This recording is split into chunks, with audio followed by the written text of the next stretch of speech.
Hi Riya families எல்லோரும் எப்படி இருக்கீங்க? நாங்கள் ரொம்பவே நல்லாயிருக்கோம்.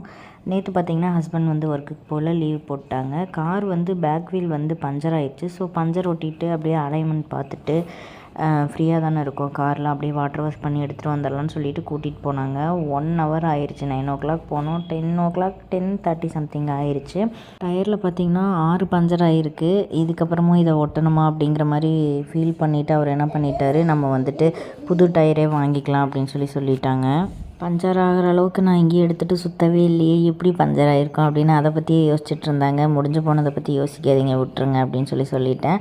ஆனால் எப்படி பஞ்சர் ஆச்சு அப்படின்னு திங்க் பண்ணிகிட்டே தான் இருக்காங்க. இன்னுமே அதுக்கு விடையே தெரியல. சும்மா நிற்கிற கார் எப்படி பாப்பா பஞ்சர் ஆகிருக்கும் அப்படிங்கிறாங்க. அப்புறம் பார்த்திங்கன்னா சோழமண்டலம் ஆஃபீஸ் வரைக்கும் போயிருந்தோம். அங்கே போயிட்டு பார்த்திங்கன்னா செலியோ காருக்கு வந்துட்டு எப்சி முடியுது. ஸோ அது வந்து புக்கு இதெல்லாம் வாங்கிட்டு வரணும்னு சொல்லி போயிருந்தாங்க. 1 hour கழித்து வாங்கன்னு சொல்லிட்டாங்க.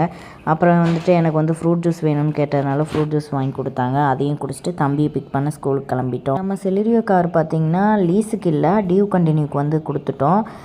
ஸோ அவங்க வந்துட்டு ரோட்டரி வக்கீலை வச்சு எழுதி வாங்கிக்கலாம் அப்படின்னு சொன்னதுனால அந்த ஃபார்மாலிட்டியெல்லாம் கொஞ்சம் முடிக்கிறதுக்காக கிளம்பி போயிட்டோம். நைட்டு 10:30 ஆயிடுச்சு. அந்த டைமில் வந்து ஹஸ்பண்ட் மீன் வாங்கி கொடுத்தாங்க. அவங்களுக்கு வந்துட்டு தோசை வாங்கி